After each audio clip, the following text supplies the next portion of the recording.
Welcome to Robotic Tune. I am Jake from the Robotic Tune crew, and welcome to a reading. Now, the reading I'm going to be doing is something a little different. This is a creepypasta.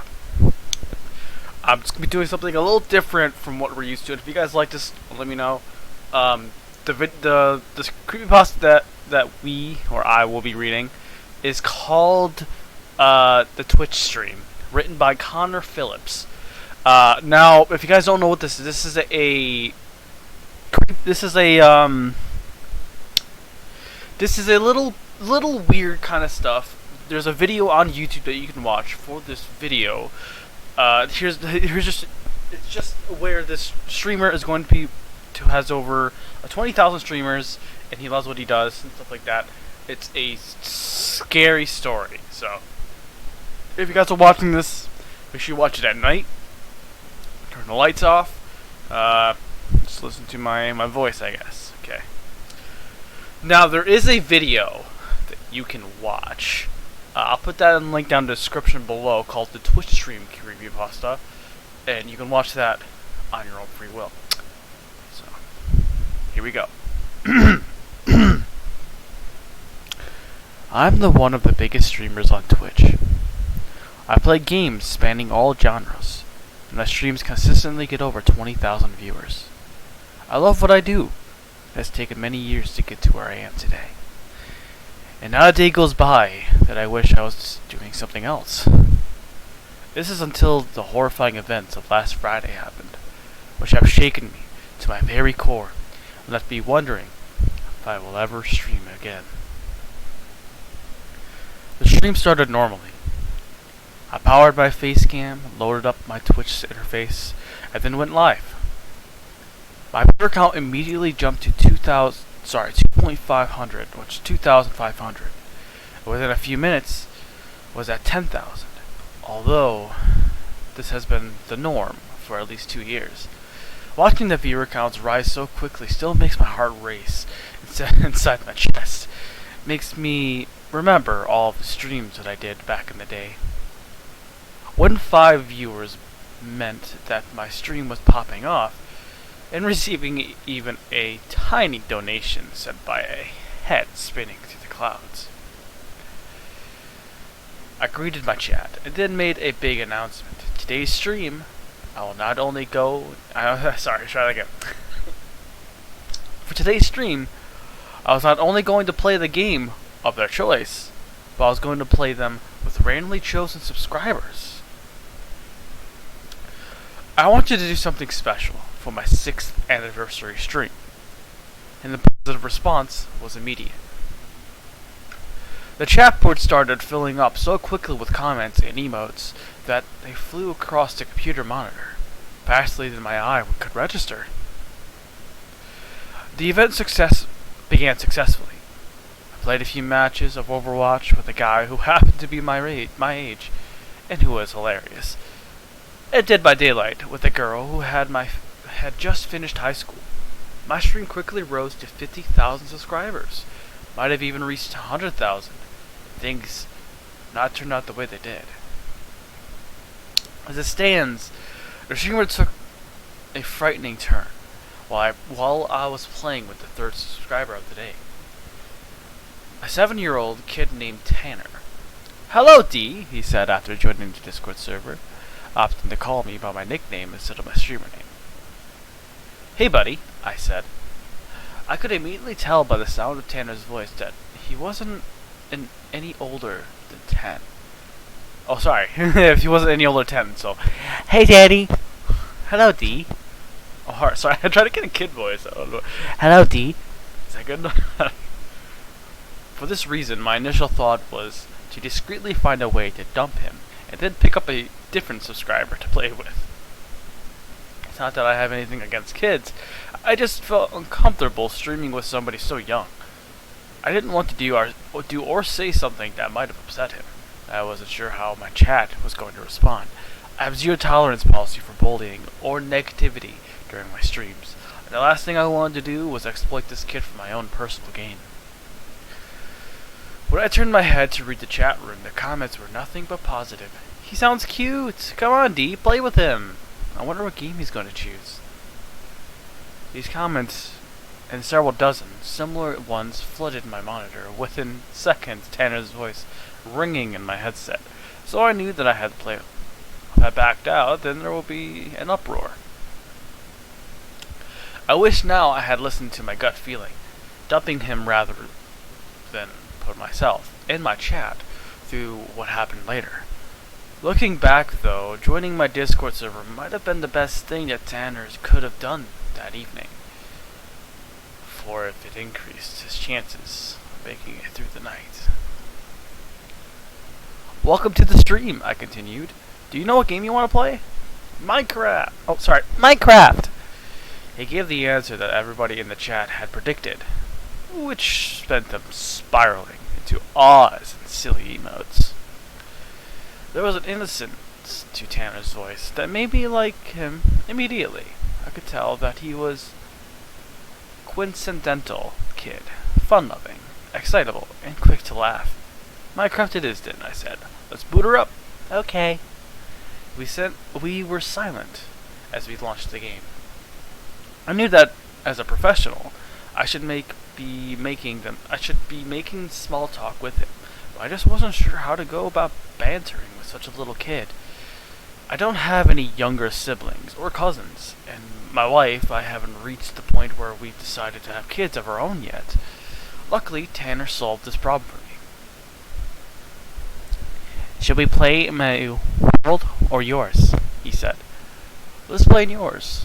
I think everybody would love to see what you built. Alright. He sent me an invite. I accepted, and then spawned into his world. Come find me so I can give... Oh, sorry. Come find me so I can give you a tour of my... His voice was interrupted by the sound of shattering glass. Sorry, I don't have sound effects. Which boomed through his headset so loudly I had to lower my volume. Based on the explosiveness of the sound, I figured that its source was close to his computer. Is everything alright? I asked. Or I said. Something just broke in my living room, he said. Let me go check.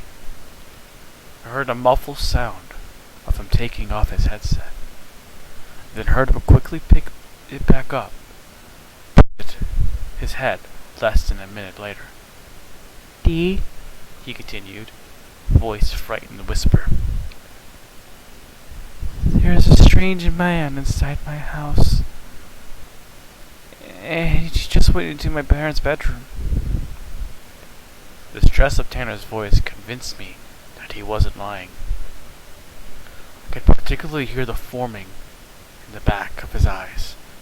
I would have tried to comfort him if the phrases strange man and parents' room weren't ringing inside my head so loudly they were threatening to block out all reasons.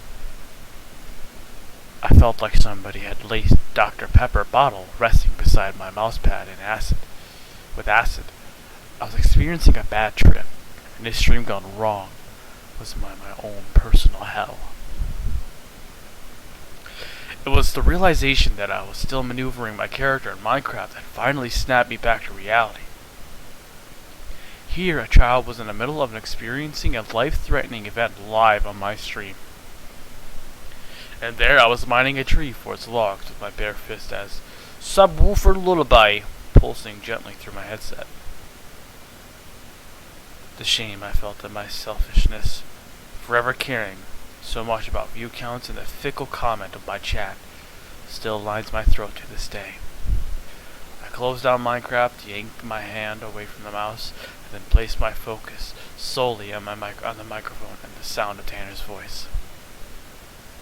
Everything else that I normally cared about while streaming, I buried it under my desire to help this innocent kid, who probably fell asleep every night watching my YouTube videos on his iPad.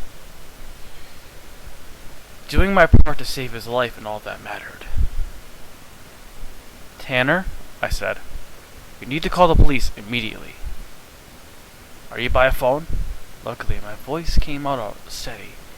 I was afraid that it could come out shaky given the adrenaline pumping through my body like a drug.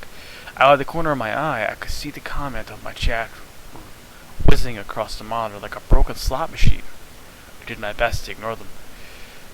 My phone is in the living room. Oh, sorry.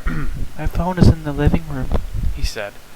His voice. Oh, wait, sorry. My phone is in the living room, He said. His voice just above a whisper. I could tell that he was only moments away from crying. Don't worry, buddy. I'll call the police for you. Is there any place that you can hide? Where inside the house are you? Are you in your room? Yes, I'm in my room. His tears had started falling full force, making his noise nasally. So he's like, Yeah, I'm in my room. the distant scream of a woman erupted in my headset. I'm not gonna scream for you guys, don't worry. The scream sounded painful and guttural, as if whoever was making it was having it with their vocal cords torn out one thread at a time. Or one of the only times that night that chat became completely still. You need to hide now. Tanner, is your headset wireless? Yes, sir. Good. Take it with you and crawl under your bed. For the next few moments, all I could hear was sniffles and rustles sounded Tanner sliding under his bed. I'm here. Are you safe? Yes. Okay, good. Stay put. I'm going to call the police. First, I need you to tell me where you live. Luckily, he knew his exact address, and I wrote it down using the pencil and paper I always keep in front of my monitor as soon as the words left his mouth. Good job, buddy. You're doing great. Hang on for a second while I call the police, alright?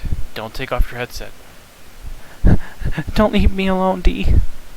His voice was laced with so much feeling as he said this that for a moment I felt tempted to ignore the police and stay right there in the Discord server with him. This feeling quickly passed, though, as another scream, this time from a male, exploding through my headset and sent the hairs on my back of my arms shooting into the air. I'm not going anywhere.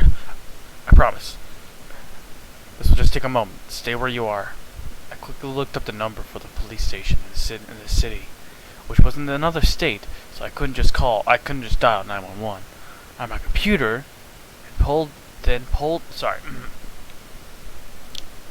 and so I couldn't just dial 911 on my computer and then pull out my phone and give them a call.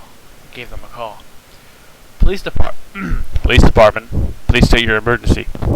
Oh, it's his voice. Sorry, I was trying. Police department, please state your emergency. Said a female voice in my ear. I told her the situation in as few words as possible. She paused for a moment before speaking, presumably looking whatever resources were in front of her. Our closest officer is 30 minutes away, she finally said. He will be there as quickly as he can. 30 minutes? It was then that I realized how truly secluded Tanner's house was from the rest of the city. From my initial scan of Google Maps, I had typed in his address on a fresh tab while I had explained the situation to the dispatcher. I could see how rural his neighborhood was. I doubted that I had a local Walmart, much less a regular police presence. The closest house was probably 10 acres away and next to 1 mile. Yes, said the dispatcher, you heard me correctly. Is Tanner still on the line? Chat with you. A first slip up. Understandable given the unlikely situation. I had heard the streamers getting swatted before, but this made even that dangerous prank look like a child's play in comparison. Yes, he is. Good. Is he still safe? Good. Is he still safe? He should be. I told him to stay under his bed. Tell him that the police officer is on his way. Oh, sorry, it's still in the girl's voice. Tell him that the police officer is still on his way. He needs to stay hidden until he arrives. See, I don't have to feel my voice. Sorry about that. I put my headset back on and Tanner. Sorry. I put my headset back on and relayed Tanner her message. He responded with a tear-clogged okay, and then I lifted my phone back to my ear. I told him, Thank you. From here on, I want you to stay in the chat with him. oh, sorry, this is It's still the dispatcher. Okay. Thank you. From here on, I want you to stay in a chat with him. Put on the speakerphone so I can hear what you are saying. And so that I can advise you should any new developments occur. The moment the words speaker phone left her mouth, I cursed myself in my mind. Fuck. I hadn't thought of that. Here I was surrounded by thousands of dollars worth of gaming equipment, and I was too stupid to think of utilizing a technology that even my 8-year-old grandfather could use. I hit the speaker button, placed my phone in front of the keyboard, then nuzzled my headset back over my ears. The sound of Tanner's shallow breathing greeted my flesh. He sounded like a small wounded animal caught in the middle of a railroad track as a freight train was hurling towards his head. Hang tight, buddy. An officer is coming as quickly as he can. You're doing great. Thank you, Dee. I always knew that we could be friends. Before I could respond to such a remark, a scream so guttural ripped through the headset that I nearly reared in my chair. Are you okay? I said, trying to keep my stomach acid from rising to my chest. They are in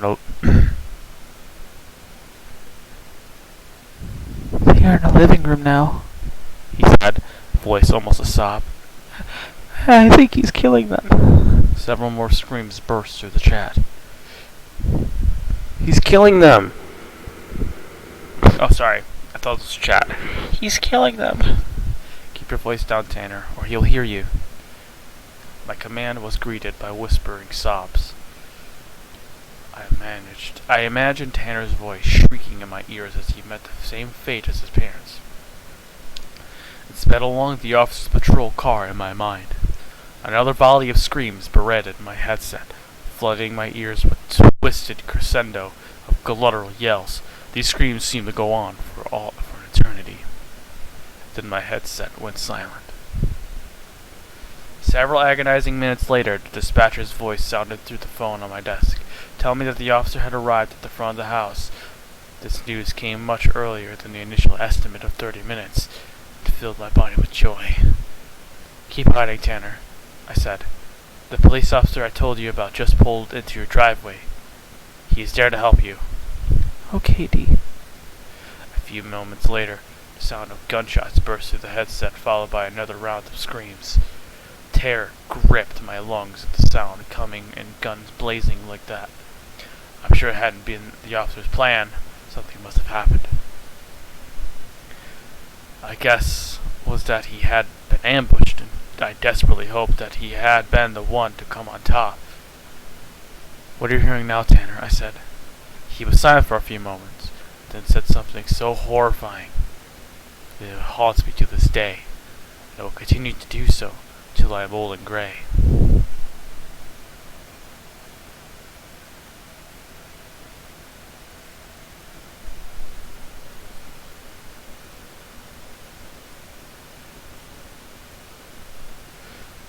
The man just said dumb F-word cops. Their heads don't come off like they used to. Oh, that's the guy's talk.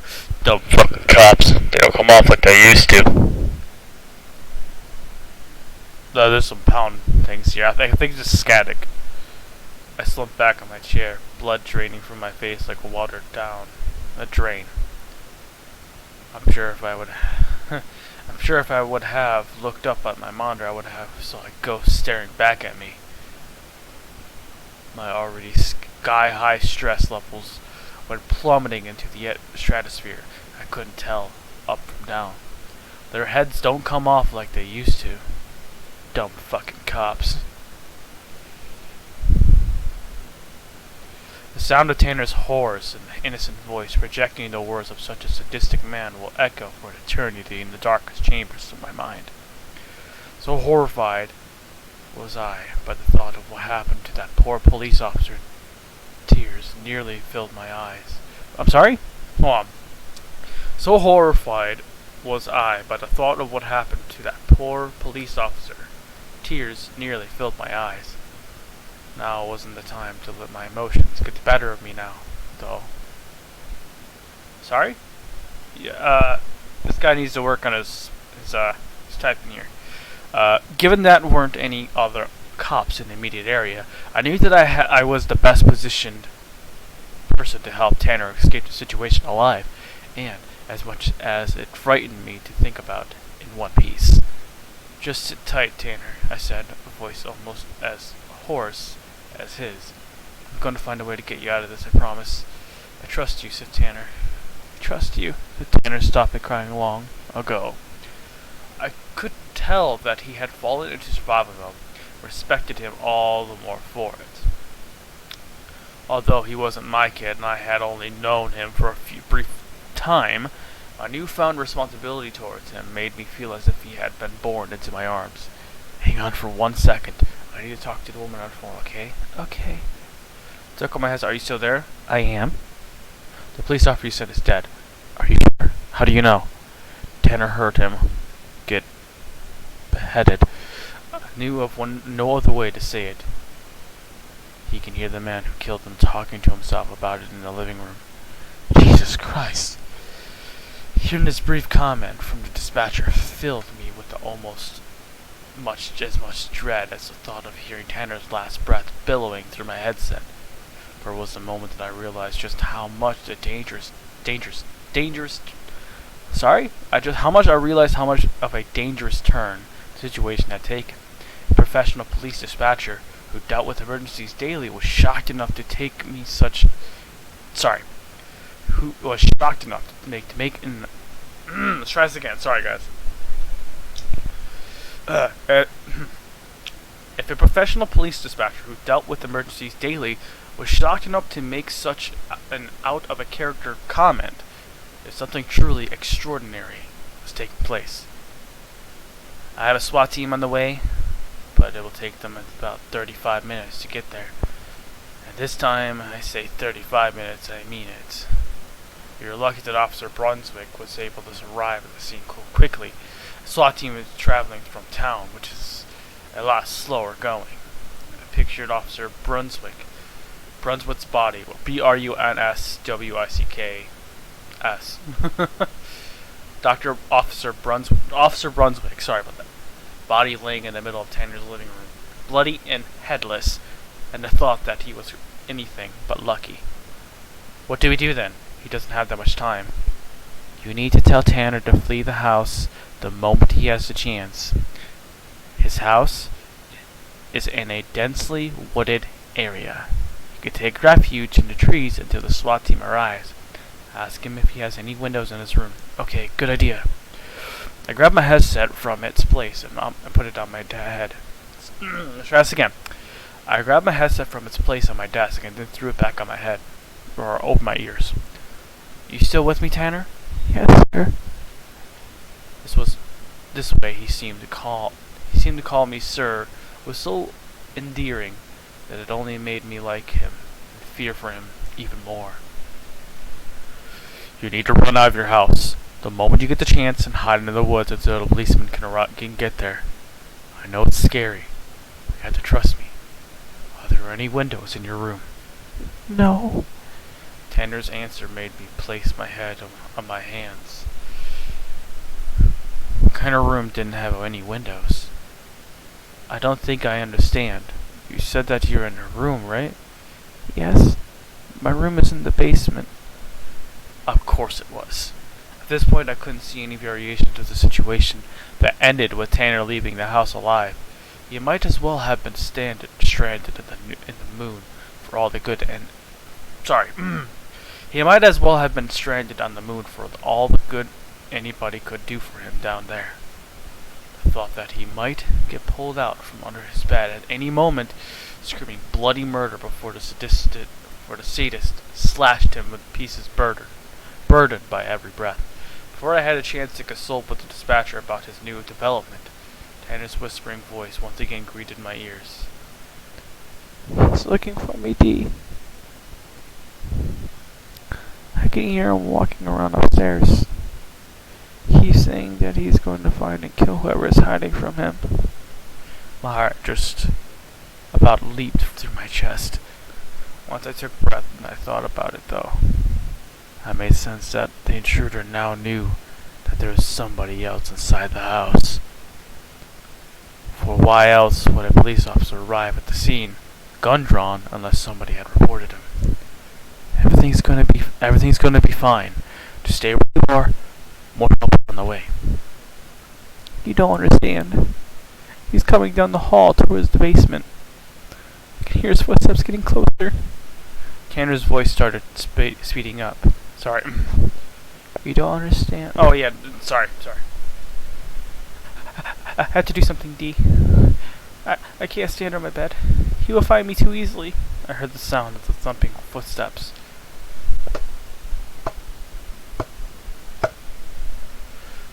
Approaching through my headset. Oh my god.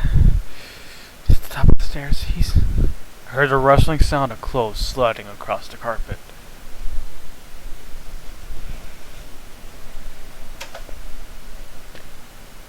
A cacophony of the body trampling to the ground raised my eardrums. I heard the sound of a knife splitting flesh. And then a scream so guttural, it made all of the previous screams I had heard the night seem like laughter. I nearly passed down my chair. I felt my heart was being torn from my sternum. I had really heard what I just thought I had heard. I had Tanner, an innocent little boy who just wanted to play Minecraft with his favorite streamer, really had been massacred in his own bedroom. I couldn't stomach the thought. This couldn't be happening. The universe couldn't be so cruel as to rob this innocent child of his beautiful life. Just as I had given up hope that I had never heard Tanner's voice again, his voice rang out aloud. I got him, D, he said. I tripped him as he came down the stairs. It then murked with him in his own knife. That's like what you would have done. I looked over the monitor through the thousands of peep hands in the pocket I could see whirling across the chat as a nauseating pace. My eyes locked onto one word, which stood out all of the emotes like a signpost glowing through the windows of a speeding car. Justice. As proud as I am of Tanner for taking the situation to his own hands, the ending of the life of that miserable wretch, I am having difficulties finding myself again after such traumatic experience. Memories of the stream haunt me daily, and they plague me sleep with brutal nightmares. It's not the sadist that haunts me, although I think about him a lot too, but the prying, invisible 50,000 pairs of eyes that were watching the events unfold in real time through my stream. They had loved every minute of it. It was the best stream they had ever seen, and probably ever would. That was a thought that caused me this realization they would watch the same thing again if they ever given the chance. If it happened in a different time, in a different place, and to a different kid, they would have dropped everything they were doing to glue themselves to their computer screens. They were watching an episode of Game of Thrones. As if they were watching an episode of Game of Thrones. After my experience that night, I learned that the human being flocked to violence, just like junkies in desperate need of a fix. They search for it on the dark web. They buy it on discs. They read about it in books. But sometimes, if they're even lucky, they even watch it unfold live on Twitch. In this way, I learned that we are all like that sadist. We might not act on our violent impulses, but we reel in them nonetheless. We need the Tanners of the world to suffer. For without them, what else is there to entertain us? And this is why, my friends, the biggest stream of my life scared me for life. I will never stream again. That was pretty good. That was the end of the story. Let's read some comments. Cyan Anchor says, the fact that the kid said that he murked the guy with his own knife just like the streamer would've is honestly the most horrifying part of the story. Cyan Basketball, which I think is the same person, says true. Red Bull Dryer posted 30th July 2019. He says, it was a pretty good story overall. I think there should have been a little more emphasis on the chat. The theme. Yeah, I agree with that. I agree with Red Bull. And lastly, Jessica Nicole Millen, 4th of August 2019. This was so well written, my face was in shock. I felt like I was there with Tanner. I think this is in the top 3 for sure. Amazing job. Now, if you guys stuck through to the entire reading, there's actually a video on this, that you guys can watch. I'll put a link in the description below of the upload of this video called the Twitch stream, and I'll also put a link of the creepypasta if you guys want to read it on your own. Thank you guys so much for sticking through it. This is something new, and if you guys like this, let me know, and I'll do something new with this kind of stuff. This is something different. I don't, like I said a long time ago, I don't want our channel just to be about gaming. Something different. If you guys like creepypasta, I might upload this one and another one. There's a Siren Head creepypasta that I might read that I think you guys might enjoy, so I might get that one to read. There's also some Five Nights at Freddy's creepypastas that I might give a read as well. It's up to you guys. I'm not sure. Thank you guys so much for watching. Make sure you guys comment, rate, share, and subscribe. If you like this, let me know and stuff like that. I'm going to be watching the creepypasta video unfold. It's written by Connor Phillips. You can watch this video on YouTube.